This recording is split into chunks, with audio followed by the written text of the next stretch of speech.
Brain tumour అంటే ఏంటి? Brain tumour symptoms ఎలా ఉంటాయి? చాలా మందికి బ్రెయిన్ ట్యూమర్ రిలేటెడ్ సింప్టమ్స్ చాలా మందికి కొద్దో గొప్పో అవగాహన చాలా మందికి ఉంటది.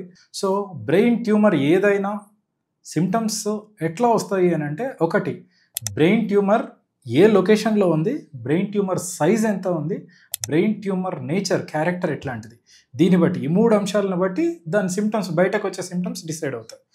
ఇర్రెస్పెక్టివ్ ఆఫ్ ద రీజన్, బ్రెయిన్‌లో అది ముందు ఉండని, వెనకాల ఉండని, చిన్న మెదడులో ఉండని, పెద్ద మెదడులో ఉండని, సెల్లార్ రీజన్ అంటారు. పిట్యూటరీ గ్లాండ్‌లో ఉండని, ఇంకొక దగ్గర ఉండని.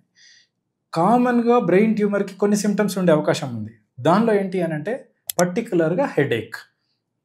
హెడేక్ అనేది కొంత టిపికల్ నేచర్ ఉంటది. సో, ఇన్ బ్రీఫ్ వేలో చెప్పాలని అంటే, హెడేక్ అనేది దగ్గినప్పుడు, తుమ్మినప్పుడు ఎక్కువ ఉండడం, పొద్దున లేవగానే హెడేక్ ఉండడం, ఆల్రెడీ ఇంతకుముందు కొంచెం ఏళ్ల తరబడి చాలామందికి హెడేక్స్ ఉంటాయి. ఇంతకు ముందున్న హెడేక్‌తో పోలిస్తే కొత్తగా హెడేక్ ప్యాటర్న్ మారడం. ఇంతకుముందు నెలకు 2, 3 సార్లు వచ్చేది కాస్త ఇప్పుడు వారానికి 2, 3 సార్లు రావడం. హెడేక్ వచ్చినప్పుడు హెడేక్‌తో పాటు వాంతులు రావడం. హెడేక్‌తో పాటు వాంతి అయిన తర్వాత హెడేక్ కొంత రిలీఫ్ అనిపించడం. రైట్? ఇది మేజర్ సింప్టమ్.